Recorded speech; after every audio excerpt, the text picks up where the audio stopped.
Welcome to the fastest stop in town. Today we're Menachot stop Sadi Dalad. We're going to begin on the bottom of Sadi Gimel Amid Base, 3 lines from the bottom.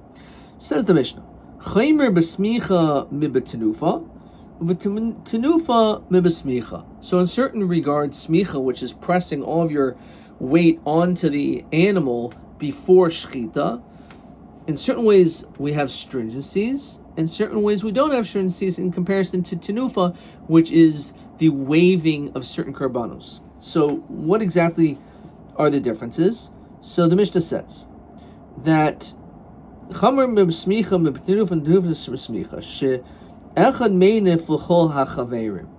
when it comes to tenufa, all you need is one person to do the tenufa. Even though, let's say, the carbon belongs to multiple people, only one person does it. However, when it comes to smicha, every one of the owners needs to do smicha on the animal.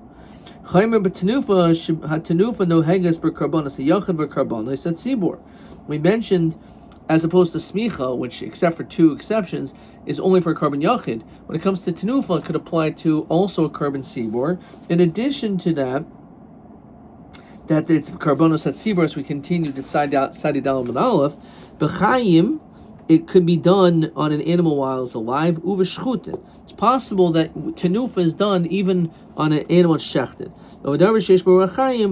And on something in which has in it sheish b'rachayim, like a carbon. Such as bread or menachos. Mashen can put smicha that it's only noig on an animal. It has to be while it's alive. So Tanoban, so the Gemara says like this: based on the pasuk, it says karbanoi regarding smicha. So Rambus kol bali carbon l'smicha means that everyone, all the partners, need to do smicha. Shiach v'odinu. You may be thinking kavachar matanufa shenis ravta b'shaychdin, that we say when it comes to tenufa, we include it, but nismata b'chuvrin, there's less when it comes to chayvrin, namely when it comes to nufa, only one person does it. So smicha shel nisrav to b'shaychtin, where we say that there's no smicha which is offered after it's shechted. Enu din shnis mayit b'chayvrin. So you would think that certainly you should not have to do smicha when it comes to that everyone shouldn't have to do smicha. Only one does. That's why if Xeris Akasa, even the Kal V'Chomer would think otherwise. The Kal V'Chomer tells us maybe don't require him to do smicha. That's why we need a Xeris Akasa with the pasuk to say that's not true. But this Rabba Tenufa b'chayvin in Kal V'Chomer, and you can also use the Kal V'Chomer on the opposite side to maybe tell us a din that when it comes to Tenufa, everyone needs to do Tenufa. When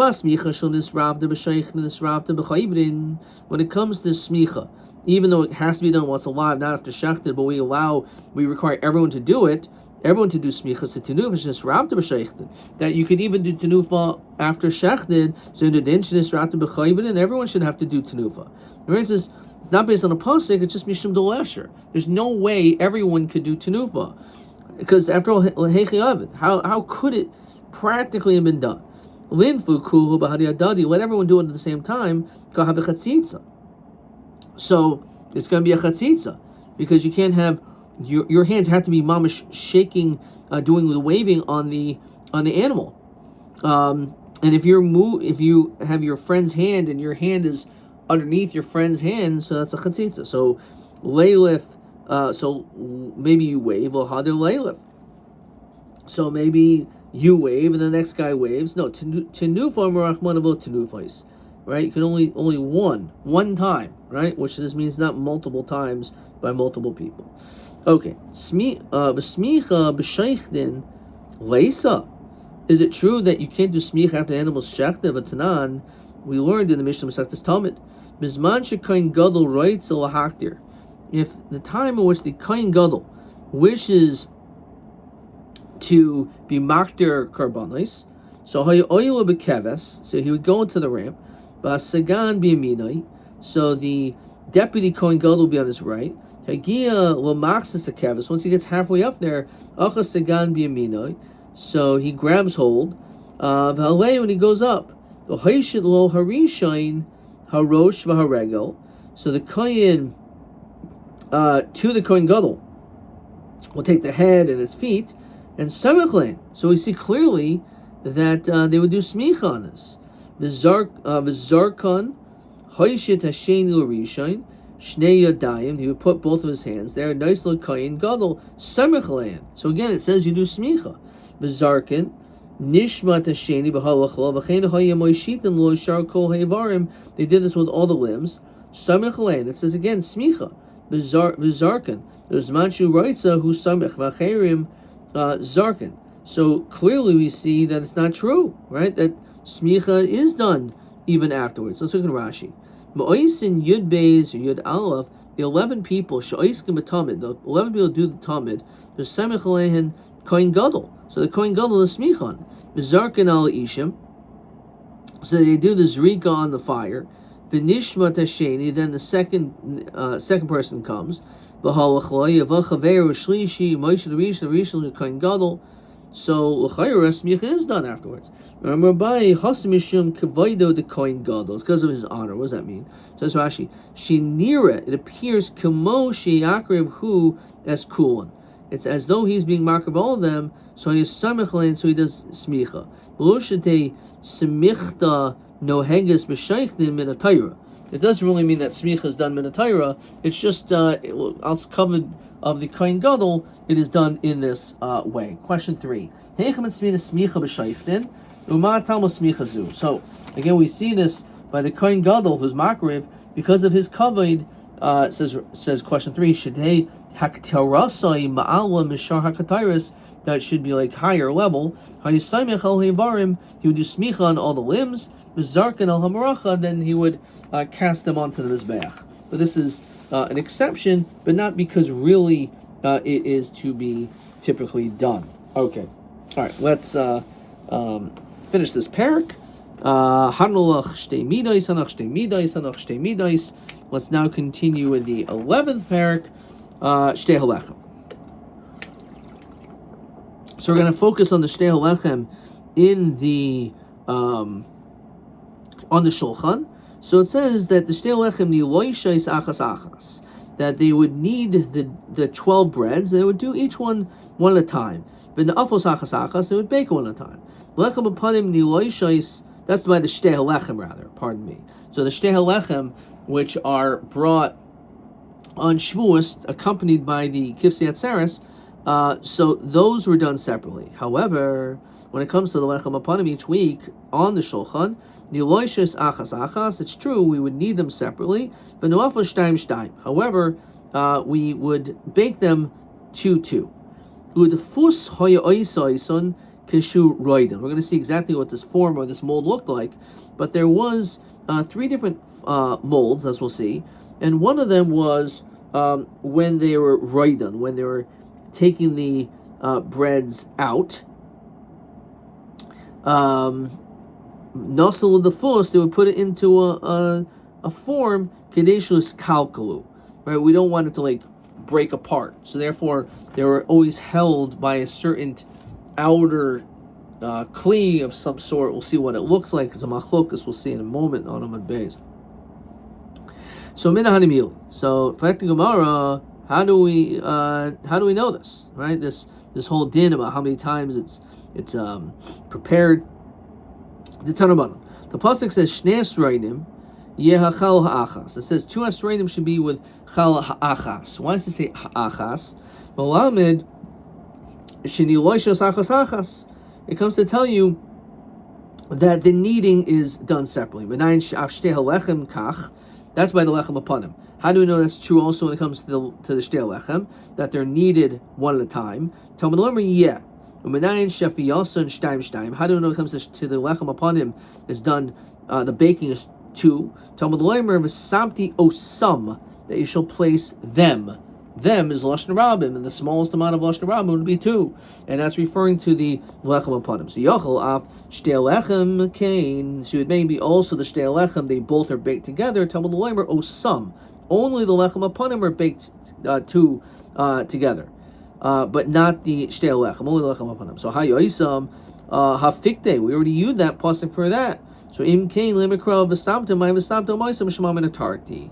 So we learn out 2 things. We're going out again when it comes to, as we just established in the Reish of the Mishnah, that when it comes to the Shtei Lechem, it's kneaded together and kneaded separately, the two breads, as well as baked separately.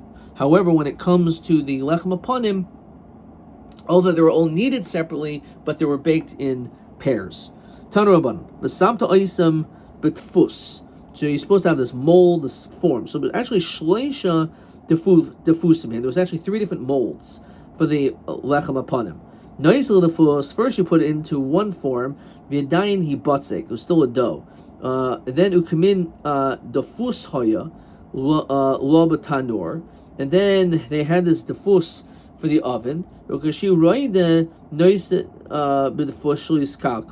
And then afterwards, basically, when you take the breads out, you would put it into a third so that it doesn't break apart. So the question is, why do we need a separate third form, third mold? Just use the first one. That what ended up happening was, since it was baked, it expanded, it got bigger. So actually they were not the same size. The first mold, which was for dough, was smaller. And obviously, as we know, when bread bakes, it expands, and therefore it would not be able to fit into that first original mold, and therefore it could only fit into like a new mold, as it said. Itmar. So lechem apanim ketzad oisin. So exactly how did this go about? What was it made of? What did the shulchan look like, and what did the breads, and how are they housed in the shulchan? So, as we continue on Midbeis, we have a few pictures over here. Let's see what we can get through.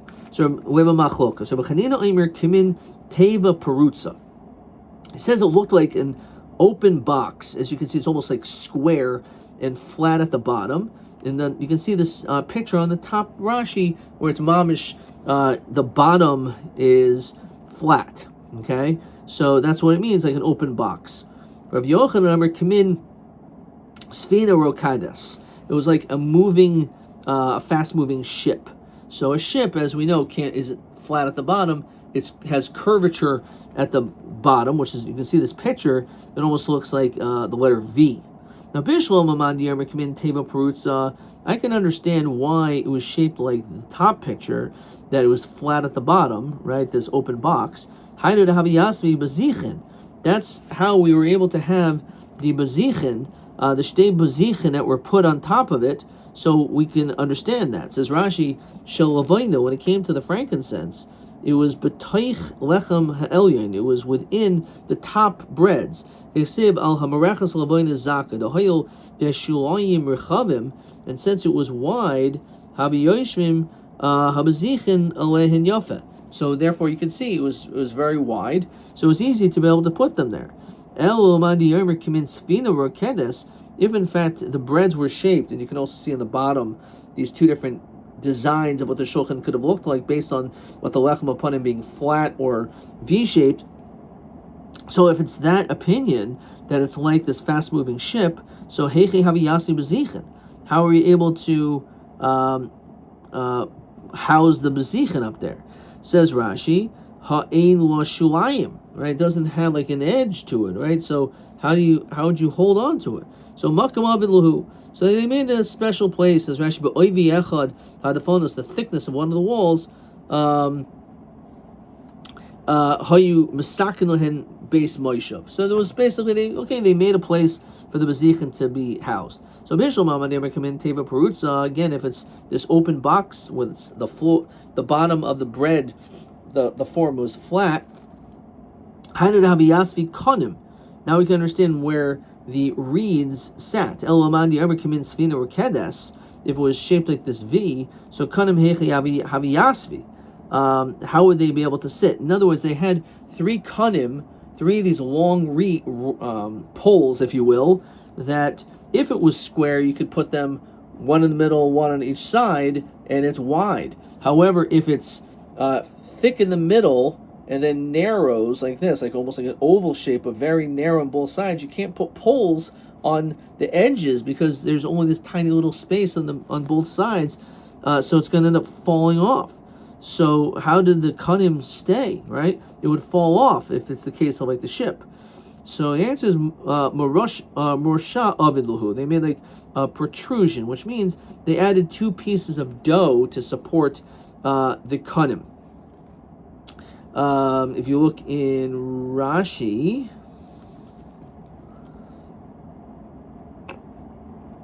morsha avidluhu, eitzel harosh mekan mekan. They actually put some dough on both sides.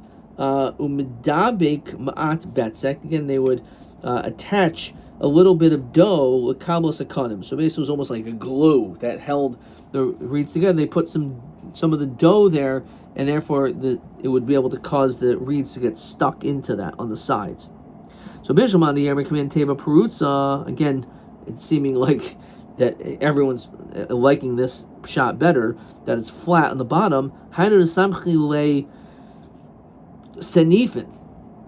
That's how they were able to be saimich these senifin, these boards. So on the side of the shulchan, on each side, standing on the ground, right, were these senifim. So again, on each side of the shulchan, there were these vertical support beams, not horizontal this way, but vertical, right? You can see in these pictures, there's 2 vertical beams on this side and that side, which were supporting, that stood alongside the lechem, right? You can see the breads, okay? And the supports had notches that supported the kanim, that supported the kanim, which were next to each of the breads, that ran across under each loaf, right? So you can see the kanim, and then again, the senifim are these vertical poles. So I can understand if the breads were flat, as you can see here. So then hainu l'samchli senifim. That's how the senifim can support the lechem, the bread, because everything is flat. Eloman diyomer kimin sfina rokedes. If it's V-shaped, heichi samchli senifim l'lechem. How are they able to support it, right? So the answer is the agluhu magel, that they actually made like semi-circles around it to be able to accommodate that shape. So we finally have an opinion that the V one is better, the boat. That's the reason why you need these senifim at all. What is the reason for them, right? Because if in fact, as it's flat on the bottom, right? It's flat on the bottom, each one, so they support each other, right? So therefore, you shouldn't need senifim at all to keep things all connected, because if you have, they're all flat, so you have flat and they're flat bread. So that in itself, you shouldn't need the senifim as this additional side support, vertical support pole, if you will. You shouldn't need it. The answer is no, it's not true, because agav yukr de lechem talach. The reality is that the weight of all these breads pushing down, they could topple over, they could fall. So you need to have more support on both sides. Even if the breads may be like this, and they could be like one on top of the other, you still need support. So Bishul Mam Diyarmer Kamin Safina or Kedes, that was flat, so Senifim al Gabi Shulchan Munochan.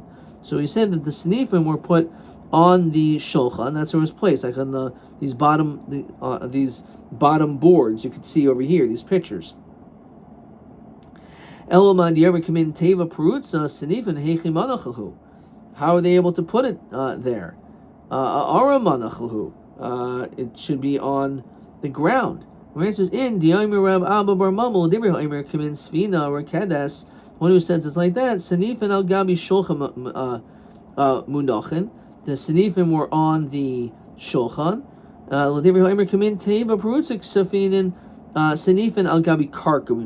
So whether it's on the karka or on the shulchan. Let's look at Rashi.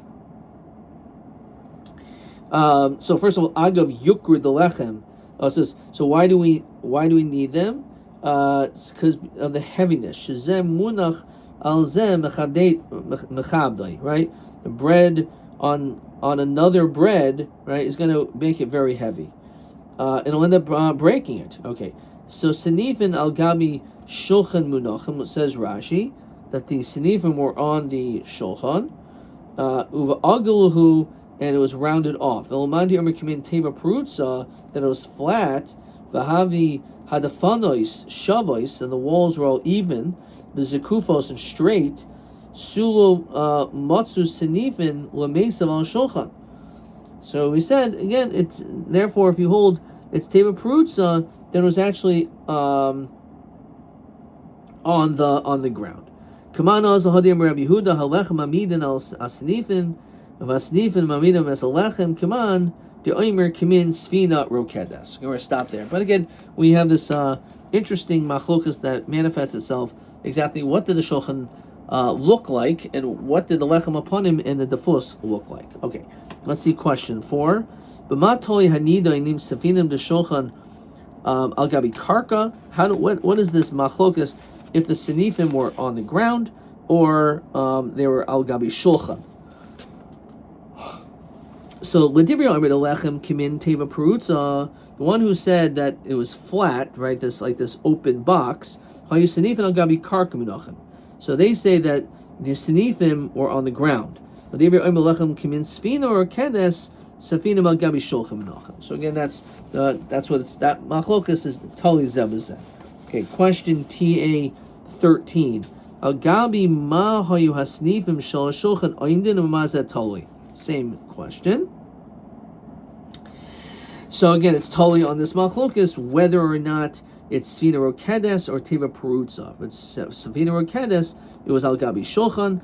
If it was kamin teva perutza, then it was al gabi karka. That's TA 13, which is same question. So TA 14. And TB 15. I made some pictures over here on my test. You see that? TB 15. 16, pardon me. Let's see what I wrote. Let's see. TB 16. So O al hakarko al shulchan v'zeh tolei al hadafus shel halechem hapanim kazeh o kamo sfina kazeh. Ad kan.